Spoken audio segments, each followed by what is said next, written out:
guess a good place to start is right at the beginning. Could you maybe give me sort of an outline? You can go in as much depth as you want, but about your family background and maybe a little bit about your childhood life. Gladly, you may get tired in the process, but Well, I'll guide you towards certain things, and when I have questions, I'll definitely interject. okay. Well, I was born in 1937 in New York City to second generation Americans.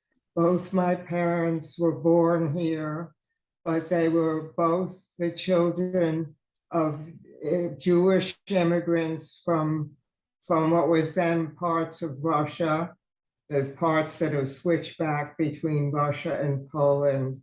My father's parents came here in the late 19th century. My mother's parents came in the early 20th century.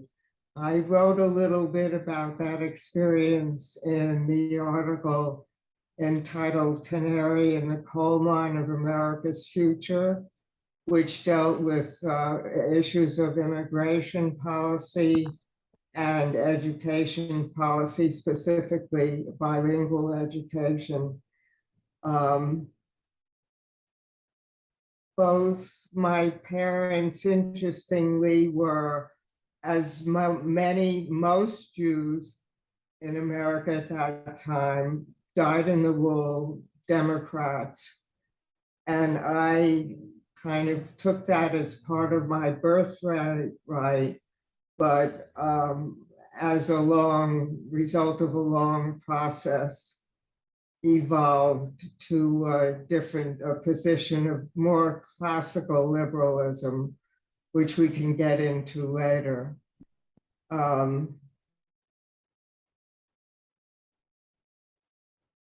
What Where should we go from here? So in terms of like your childhood, you went to school in New York City, I guess, your No, whole life. no, No? no. Okay, so why don't you Yeah. tell us about, I guess, your youth in terms of schooling?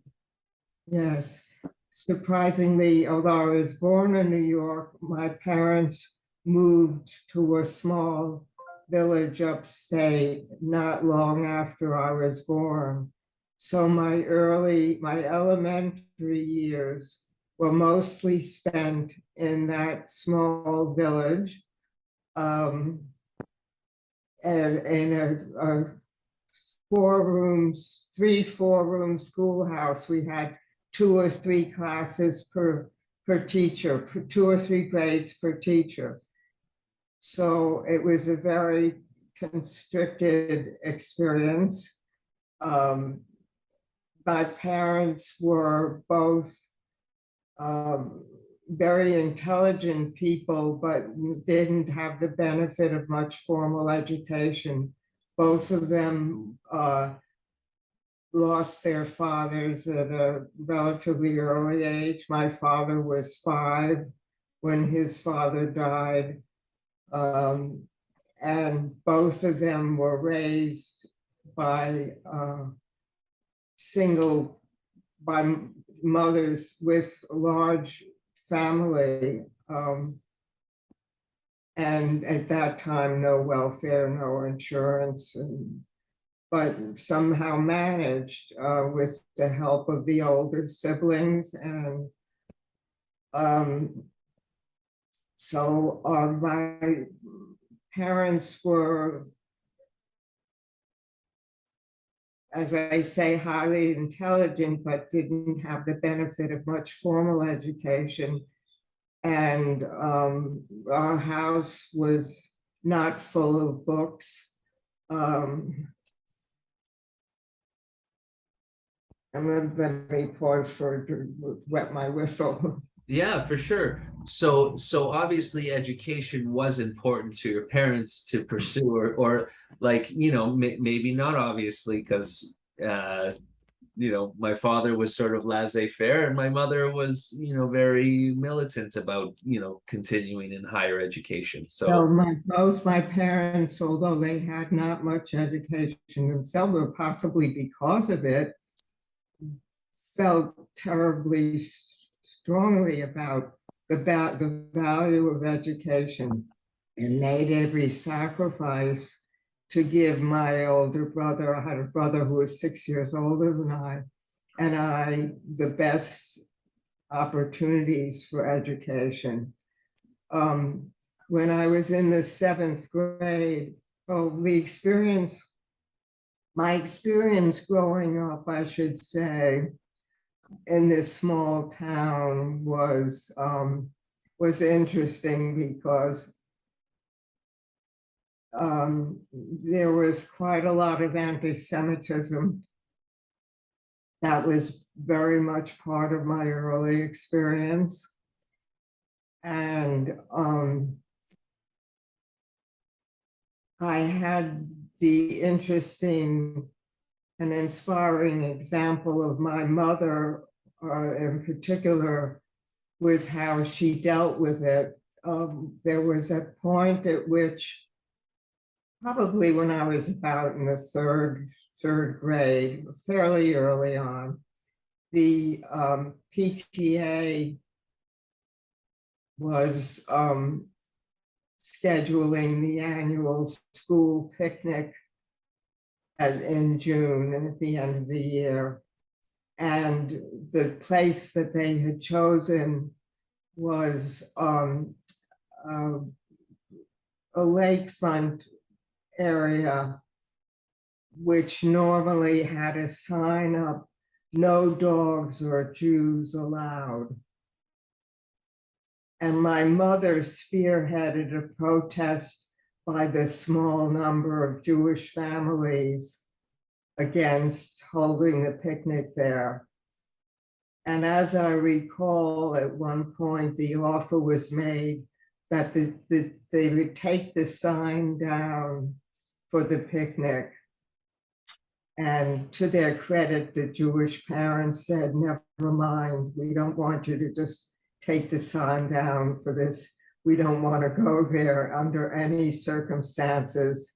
And I don't remember what the upshot was, whether the picnic was canceled or the Jewish parents organized their own, but the school picnic did not take place at that. We definitely did not participate.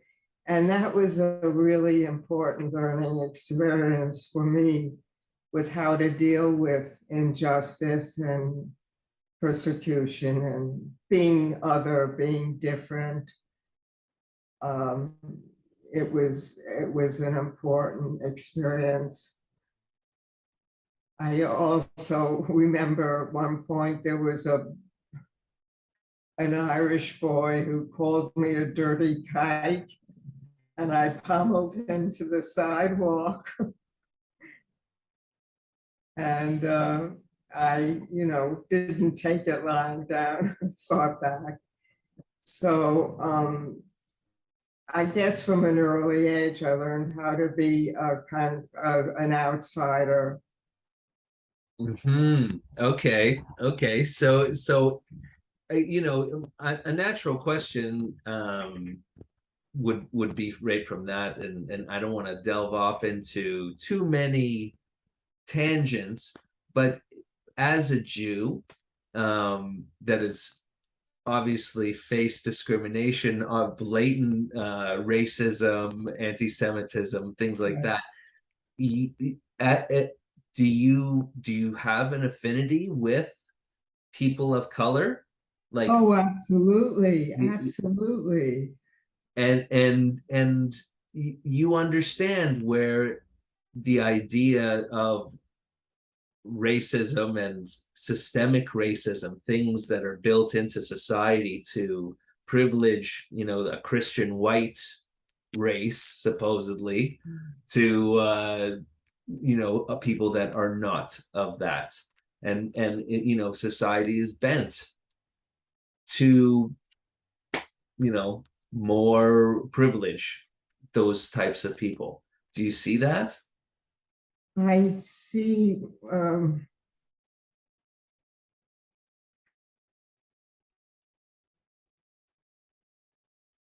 I'll give you an example. One of the things that I dealt with early on in my elementary education was things like the Christmas play at school. Mm-hmm.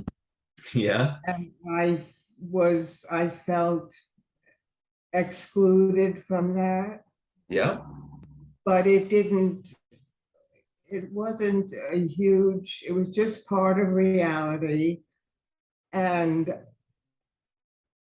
my feeling about it is that in the present environment, the situation has been overblown and distorted. It's as though, forgive me because the Parkinson No, slows you me take your down. time. I'm not going anywhere. I've actually planned the rest of the day, so we can take as long as you're up for it. So Okay.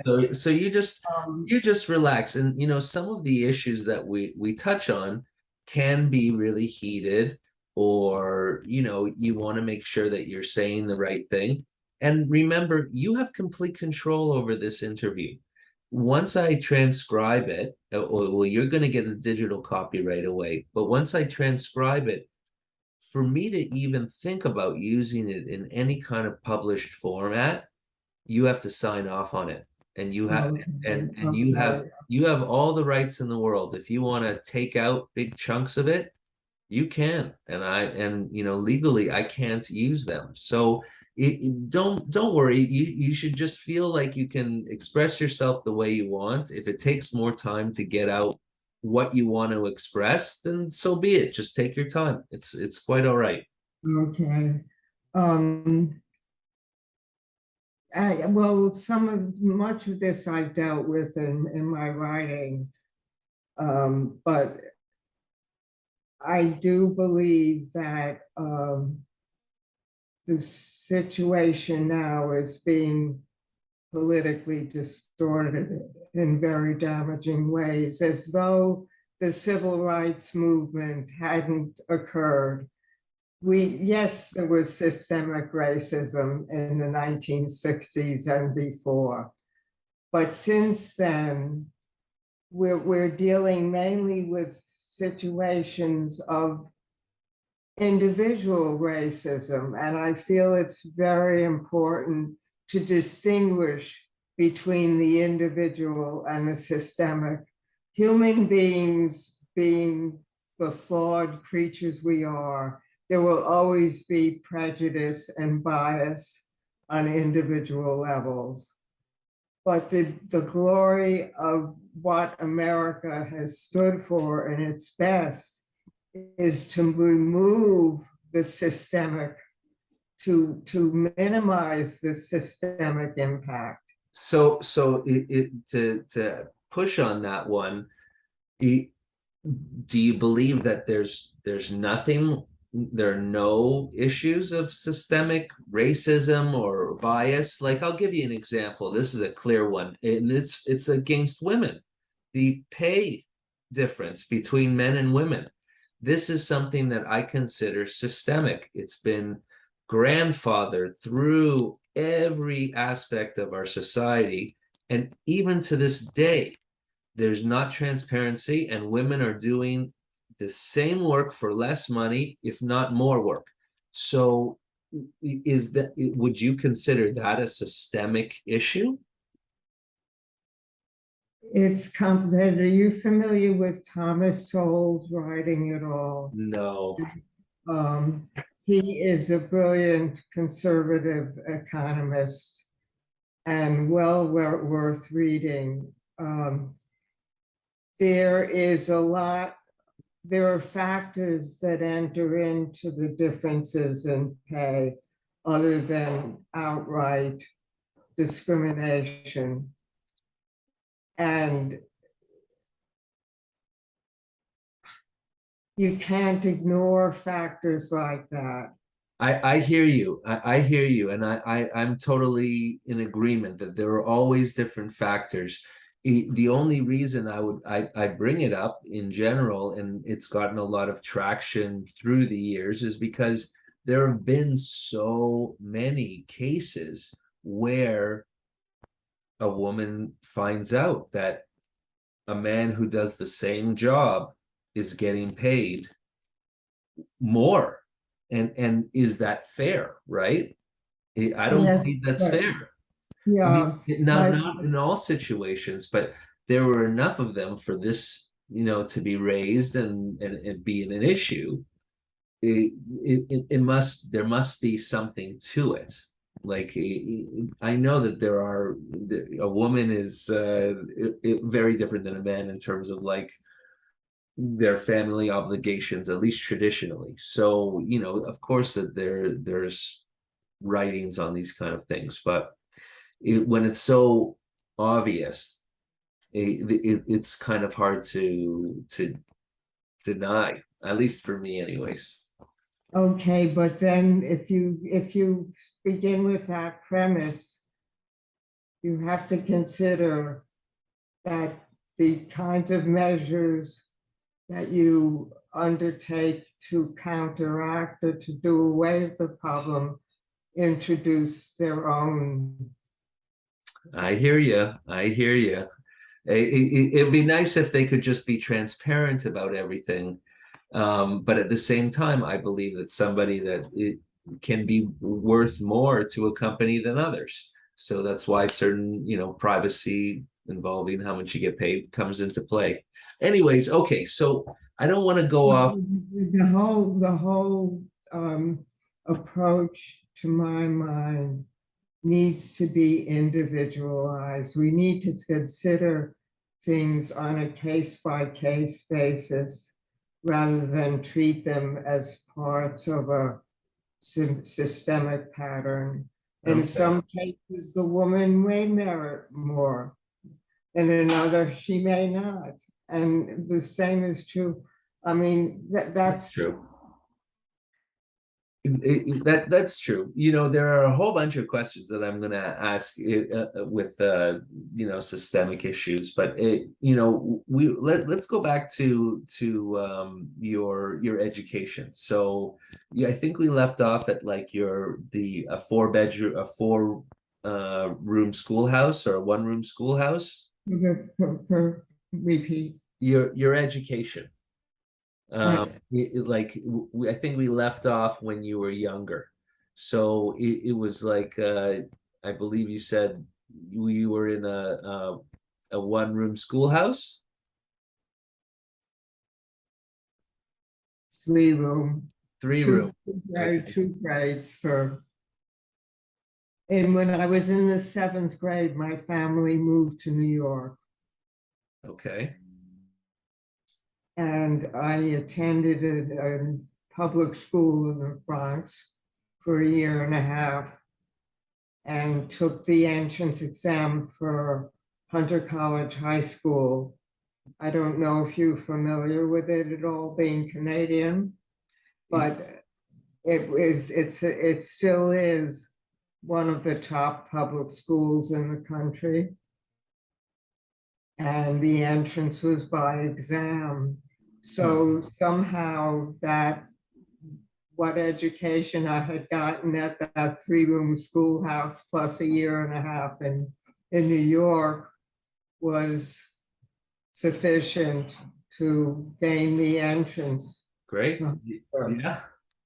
where which was then still an all-girls school. And the caliber of education was phenomenal. Plus the interaction with other bright young women. That was a major part of the experience, the stimulus of the other students.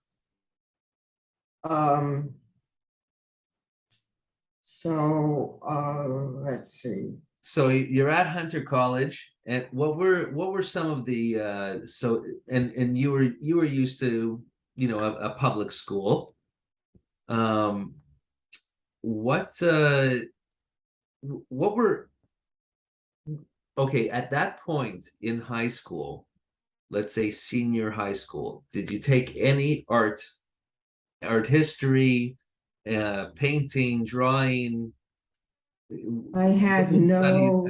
my tendency tended to be whatever talents I had were more verbal than visual. Although I was interested I was bitten by the theater bug. I did some acting. I had the lead in the senior play, and briefly toyed with a career in acting, but Okay. then decided I really didn't have enough talent for it to be a viable choice.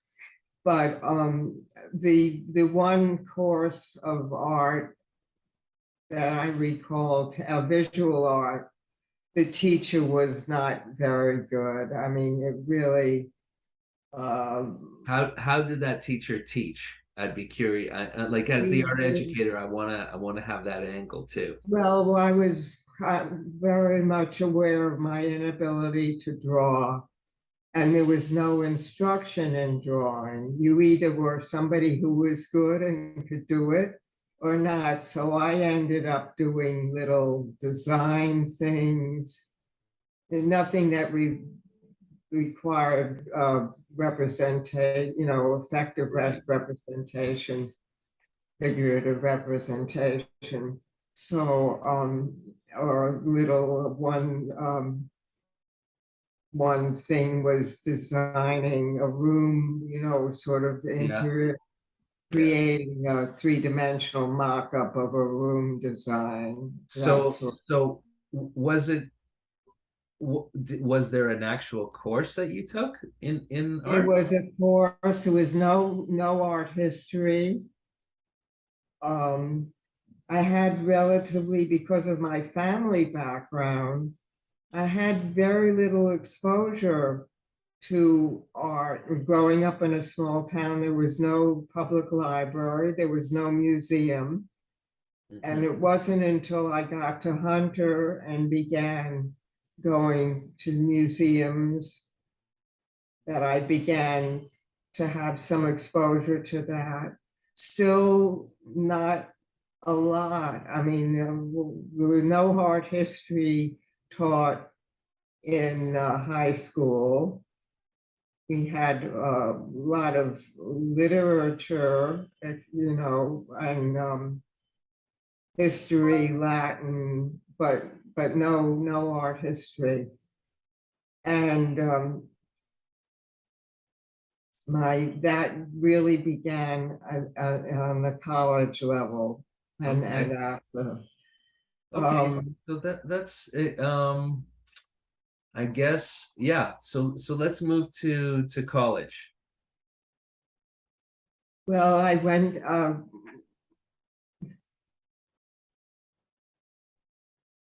I don't know how it came about.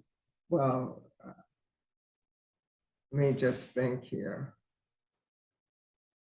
You asked where I went to school. I went to Barnard, Okay.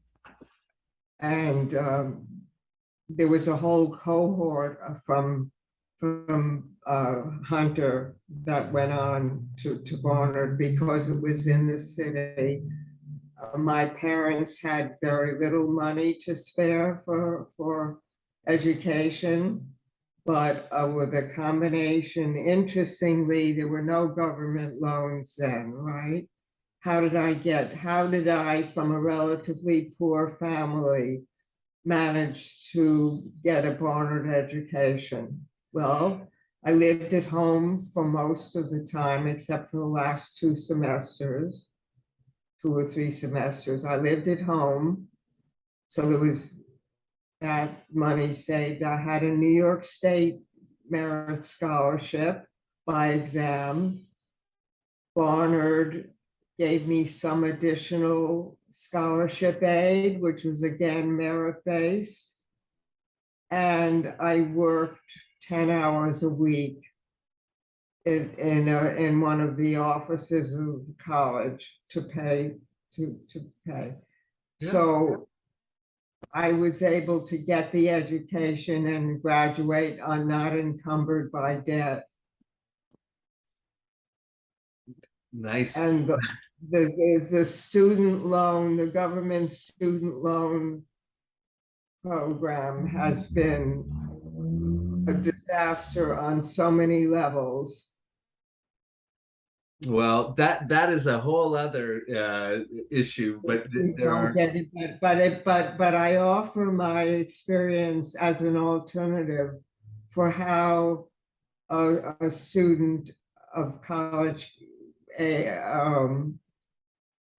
yeah, and you know, obviously with all of the different financial, you know, waves that have gone by, there are all these different new challenges that happen for young people. But you know what?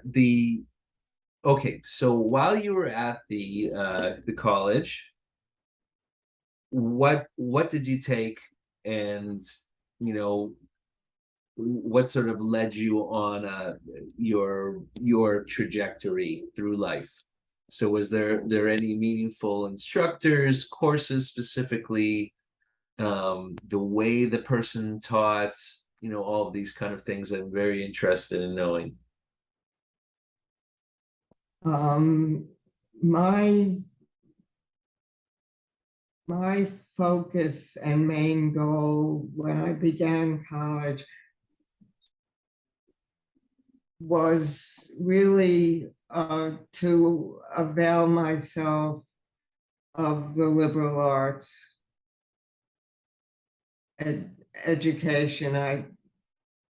To learn about as many different areas, to become well-rounded or Mhm. generally informed and educated.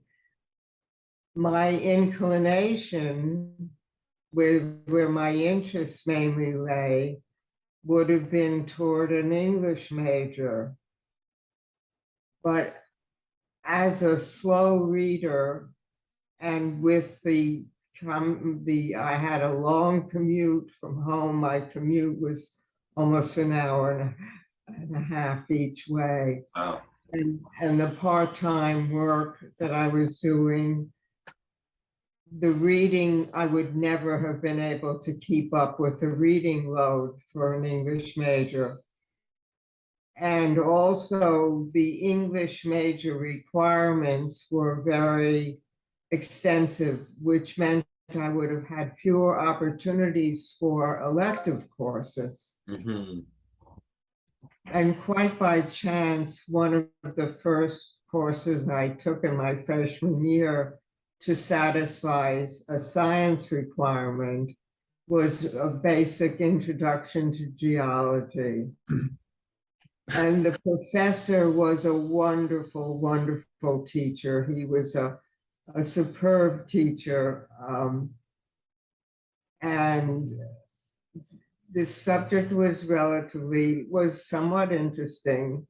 And somehow I decided that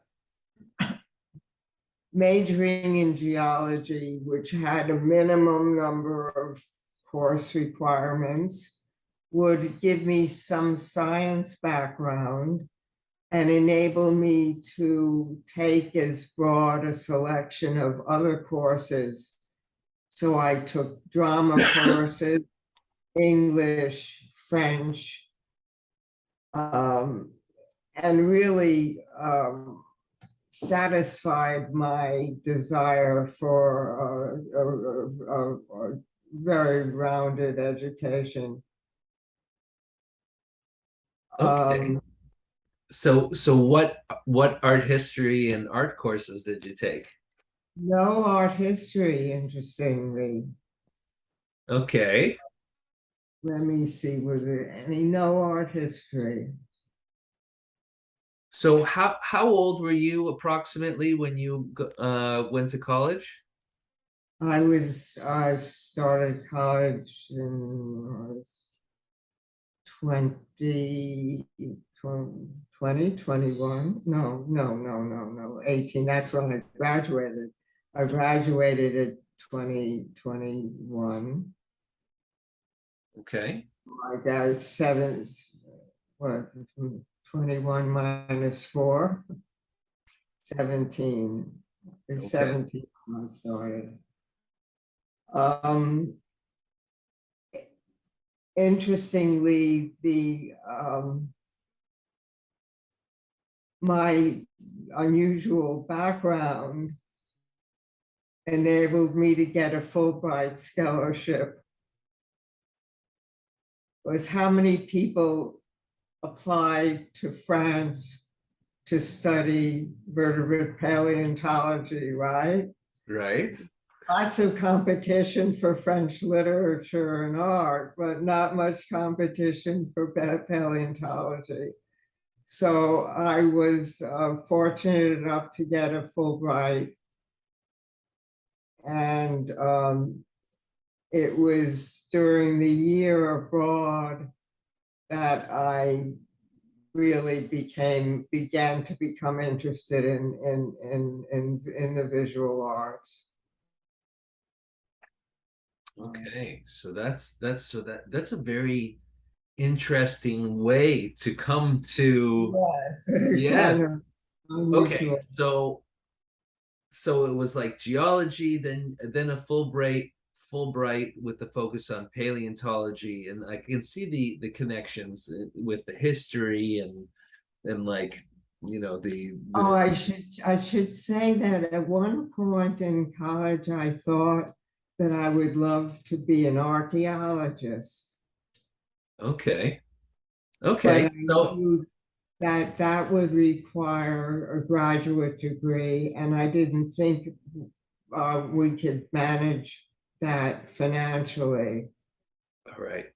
Okay, so that's and during that time, like I I don't know, so you got to excuse me on this one, but did a lot of women get married very early in their lives, like in that sort of period of time?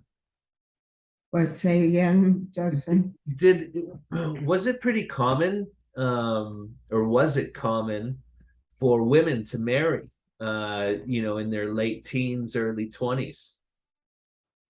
Well, certainly by the end of college, common. I I married a year after.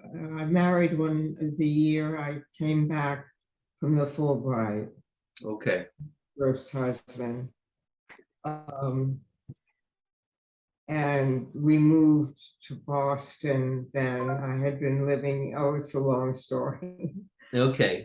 I do I want to keep it focused on education as much as possible. So, Yeah, yeah.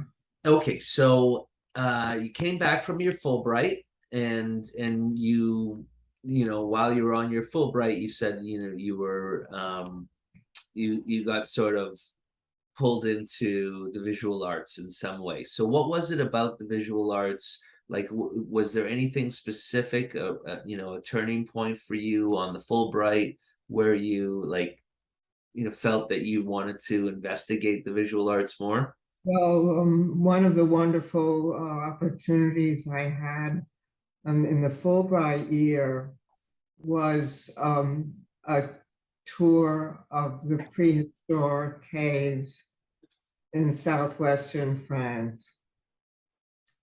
And that was extraordinary. And the summer after the Fulbright, a couple of my friends from the States came over and we toured France and Italy together. And they had the driver's license, and I had the language skills and the navigational skills. So I would be in charge of. And then you couldn't go in. I don't know if it's so true, but you couldn't go into a church without if you weren't wearing a skirt. And so I would be in charge of, we would stop at a cathedral town and I would be in charge of going in to see whether it was worth the other two getting out and Yeah. changing. No, that's So great. visiting the cathedrals and I making my own judgment, for example, I'd never heard of Bourges Cathedral, but I, looked and I said, yes, it's definitely worth getting out. Right. No, that's So, great. Okay, so yeah, so there was your inspiration. Europe. You really saw quite a bit of things there and cathedrals. Did you check out any art galleries while you were there? well, of course, I had been to the Met, the Louvre Louvre, yeah. during the Fulbright year, and I remember being, you know, blown away by the Winged Victory and other work. In the summer visit, we spent a lot of time in Florence, so I was really immersed in Italian Renaissance art, and that became a great passion for me. That's what I focused on in my master's degree. I wrote my thesis on work by Piero della Francesca. So So we're jumping ahead. So let's get into it. So you did a master's. So from your, I guess you got a BA, Bachelor of Arts the BA from Barnard, yeah. in geology. With a major in geology, but was still a BA. Yeah, no, of course. So from there you went on your Fulbright, then you went back over the summer with girlfriends, touring around, and then you came back to the States. And how old were you when you decided you wanted to do a master's? I wrote about this in the blog post honoring my chief art historical mentor, Howard Davis, at Columbia. While I was, let me think, this was before the year I got back.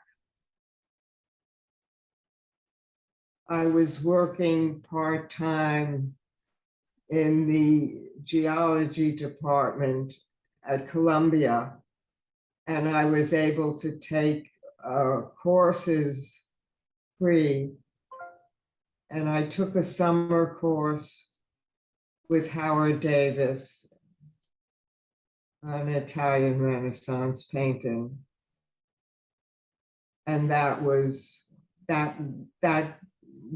what clinched my resolve to go Okay. on. So yes, and I do remember reading that, and there is a lot more detail in there. So I'll go back to it to grab important points. What I want to expand on right now, if you wouldn't mind, what was it about the pedagogy, the way that this instructor taught, that this professor taught, that was so Compelling. yeah, because you could have gotten the information from a textbook, you saw it yourself when you were over it, but what was it in terms of like the teaching? Because he was an art educator, art historian, art Yes, educator. um, and became renowned for his teaching. And the way I pinpointed it in my tribute to him was he taught in a way that expressed his conviction that these were things of great value, that it mattered, that it dealt with things human importance in a compelling way. Okay. Um, did you remember what was it lecture format? So it was like, showing slides and speaking about it, and that's pretty much it, or did they? Yes, yes. But he was famous for focusing on the works of Giotto from the Arena Chapel. Yeah. He would spend I think about 6 weeks of the term on that work, with the idea that if you really understood that, you were primed to get the Everything else. Yeah. Renaissance, what the Italian Renaissance was all about.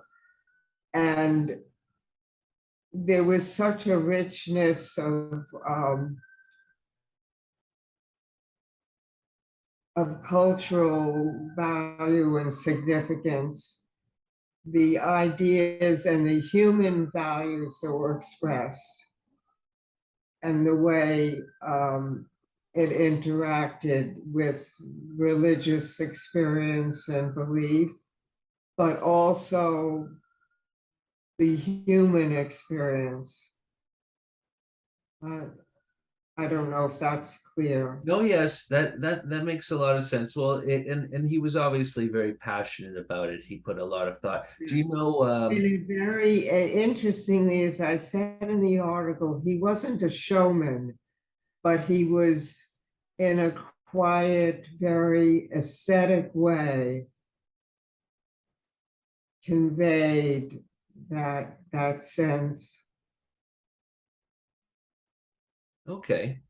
All right. So Well, he had to have made an impression on you, right? Like I yes. actually have written about one of my past art educators and my high school teacher, who I had for a couple of years in high school, who was very passionate about uh, art history, and she Mhm. she would roll up to slide projectors and especially with architecture and she was very formalist in the way she taught art history.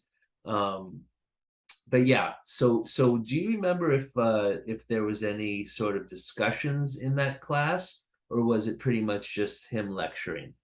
It was lecture. It was Okay. lecture. Okay. And Okay. not much. They were generally fairly large. You know, Yes. they were in seminar type.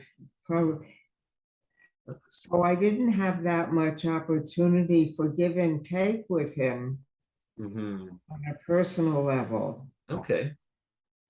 So Uh, that was one course. Did you take any other courses with him? later, then we moved to Boston, and in Boston, I was working full time, doing editorial work in the educational division of Houghton Mifflin, Mhm. where again my science background combined with my language skills got me in the door. And so I was working there full time and taking extension courses in art history at night. Interesting. Okay, so we did skip over a couple things. So what was the master's in?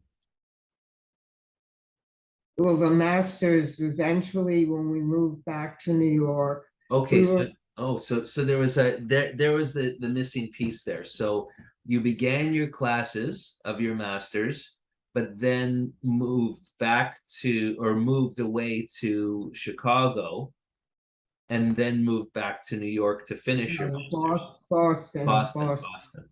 So to We Boston. were in Boston for almost 4 years, actually, the Kennedy years. We went up there the fall he was elected, and we came back after the assassination.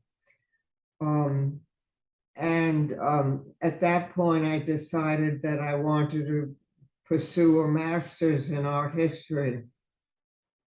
But I was working full time as an editor at Columbia University Press,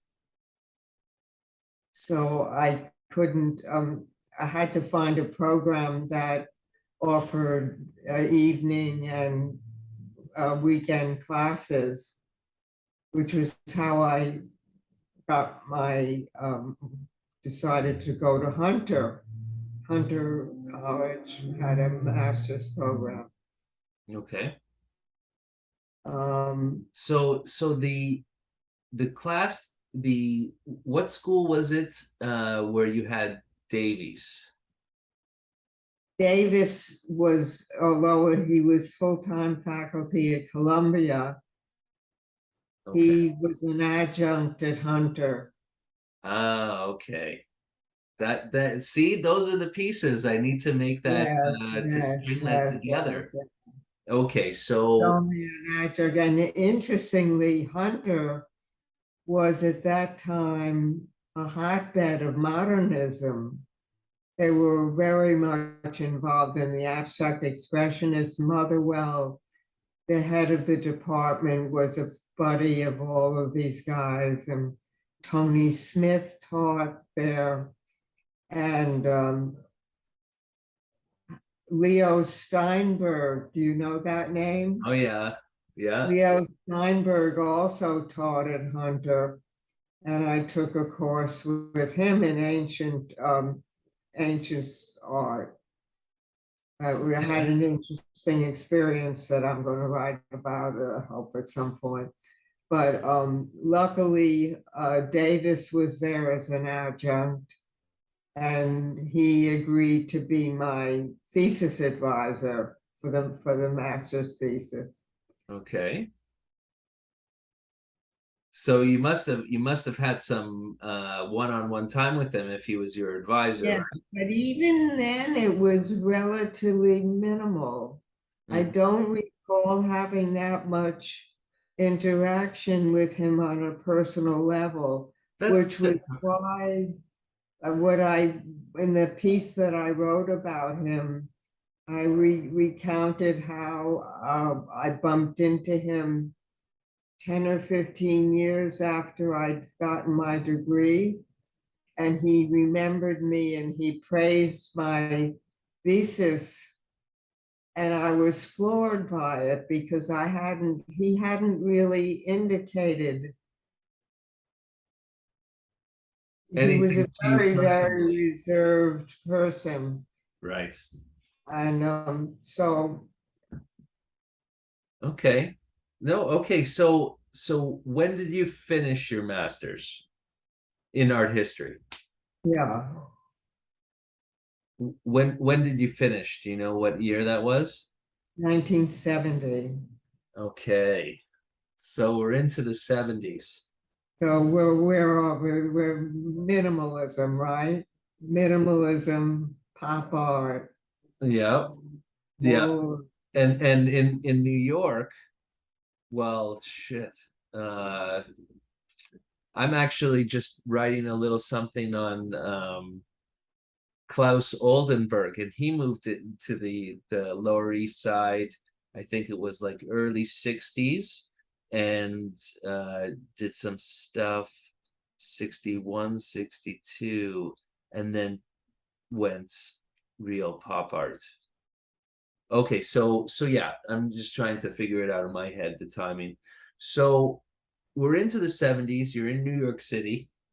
Um, what were you doing? You worked for Columbia I University? was working at Columbia, right? And the stuff at the Columbia, they were very scholarly academic works in their Records of Civilization series. I also worked on several volumes of Salo Baron's monumental social and religious history of the Jews, Oh which was wow. amazing. So I was working with scholars at the highest level. I mean, Barone was an old school scholar who, was fluent in 6 languages and had a rich, I mean, these were real, the real stuff, right? Yeah. Okay, so how long did you work at Columbia? Pardon? How long did you work at Columbia? I was there for 3 or 4 years, and at that point, we were ready to start a family.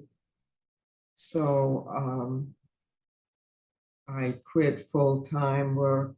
But when I got the master's, my first thought was maybe to continue editorial work, but dealing with art. And I even interviewed at Abrams. But there was so much involvement with the current contemporary stuff that was like another world. I mean, what had drawn me to art, there was nothing I could relate to there. Right.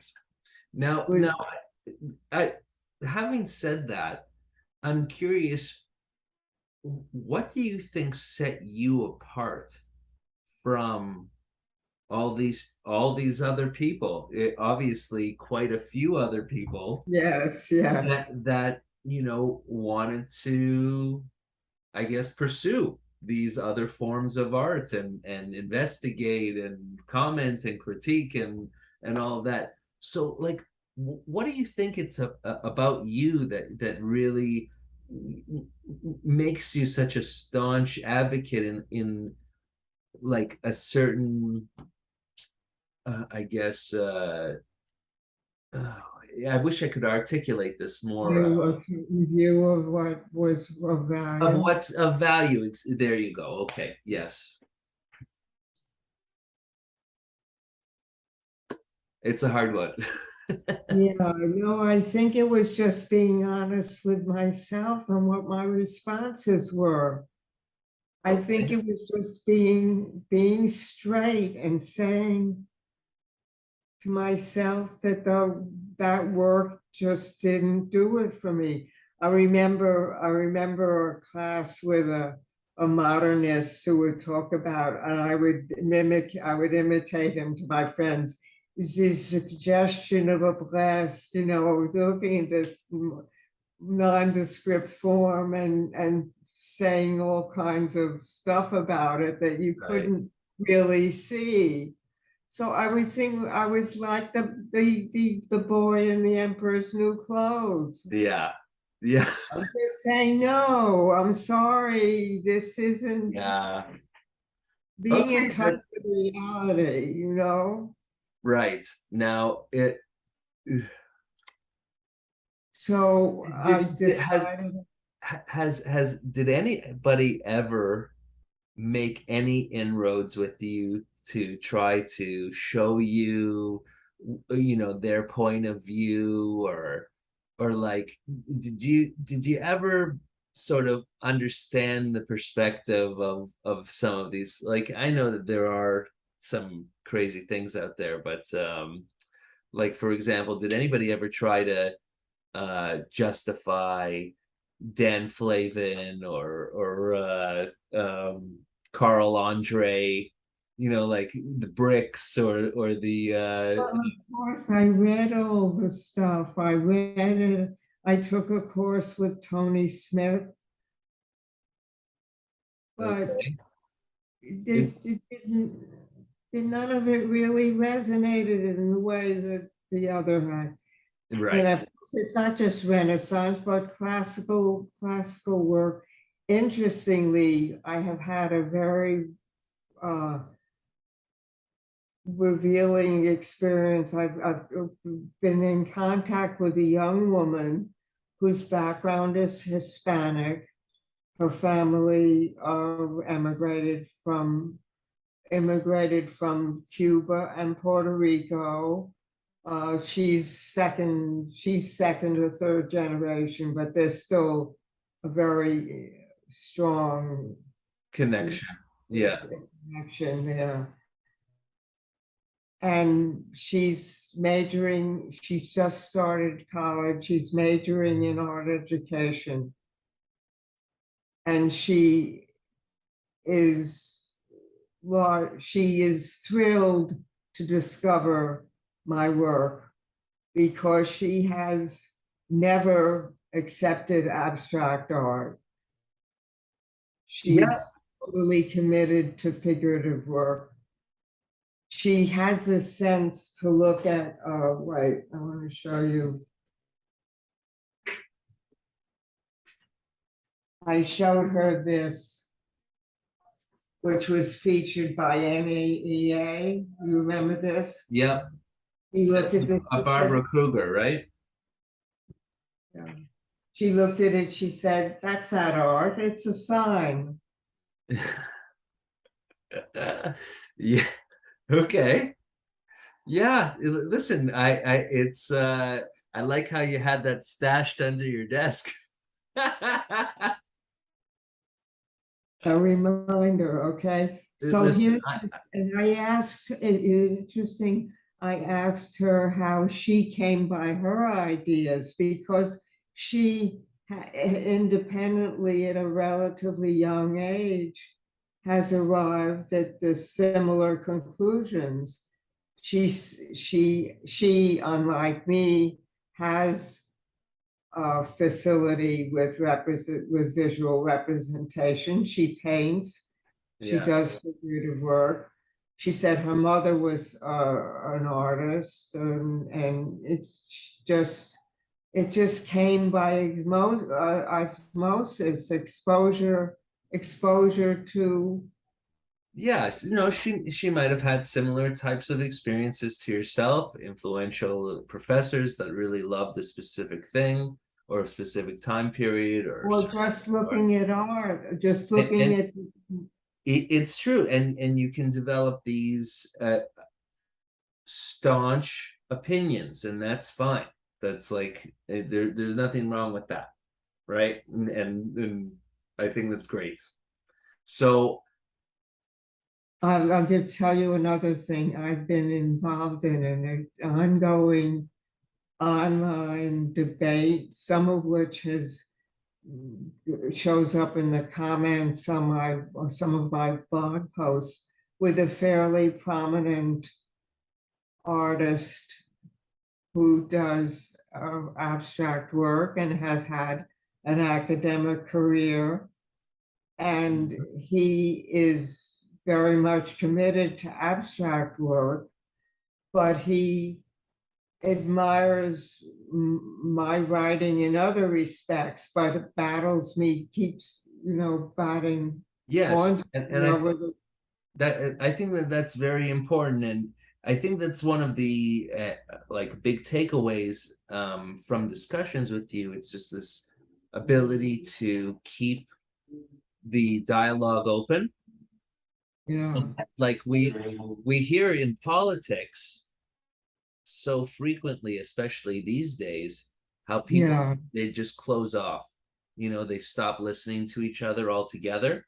They just think, oh, you voted for Trump, you must be a racist, right. Oh, and interestingly, he's exactly my age, but has yeah, a very different family background. yeah. I don't like. I'm not a fan. Just to be transparent, for a number Yeah, of reasons. Like, it, people like him because of his policies, his personality, and then there are all kinds of different reasons why they like or dislike him, and it's just he's right now he's not around, so I don't want to delve into him very much. no. Okay. No, but I would think it's worth pointing out that the artist that I've been dialoguing with Oh yeah, over he's at your age. has also engaged with me on the subject of politics, Hmm. and he loathes Trump. And I confess that although I didn't vote for Trump the first time around, Yeah. I was surprised and impressed by many of his actions and policies during his presidency, which I thought were beneficial. we had gained energy independence. Look how Yeah, important.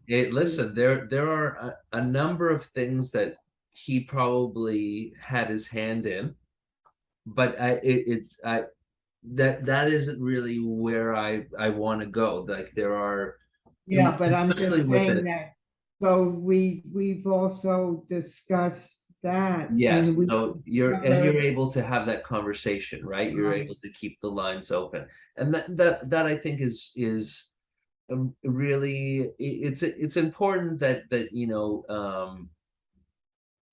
you're open. You say things that are, I guess, what some would consider controversial, but at the same time, you're willing to continue to sit at the table, and and I don't, and and I don't expect everybody to agree with me. yeah, exactly. And one of the things that I learned very young was that if I come to a discussion or an argument or whatever, I'm open to have my mind changed and like legitimately changed. If you can show me, you know, sources, other people that believe in these certain things, some kind of history, some kind of backup for you. And that's what we discussed when we were going through the article you put into visual inquiry. Yeah, It's so important in an academic sphere that it's less your opinion and or it's your opinion, but it's always backed up with something, yeah, right? So that yeah, it's not yes, just your opinion, because right, what right. would make you different than some weirdo sitting in the basement somewhere, just having on drugs, writing whatever they want. You need to have some kind of backup for why you believe these things. Yeah, And that's sort of why I wanted to go through this whole history of like, where are you getting this really staunch like viewpoints, and then also having the guts to go against the mainstream, right? and yeah, and then why do you do it? Like what that's also something that I'd like to get at, like your reasoning behind speaking up like this in these in an art education scenario. both, yeah. Let me say that,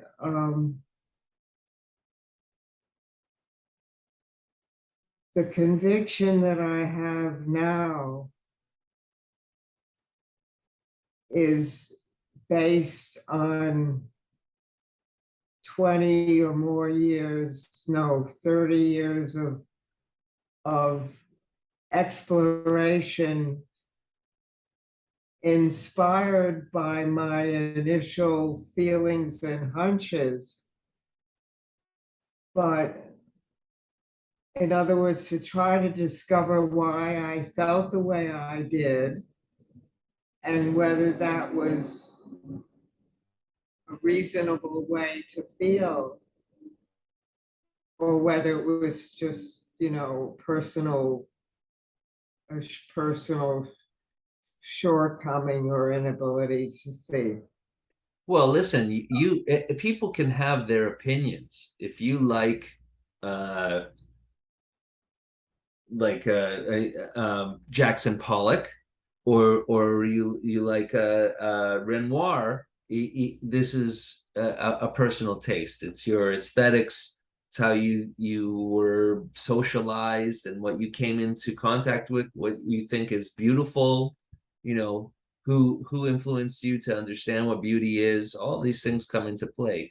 So it's yeah, it's one of those situations that like I just want to get at. I wanted to get at your influences, and I think that we touched on them quite well. I'm sort of interested in now, to finish off the education piece. Did you take any other after your master's? and you completed your master's, did you do any other types of education after that?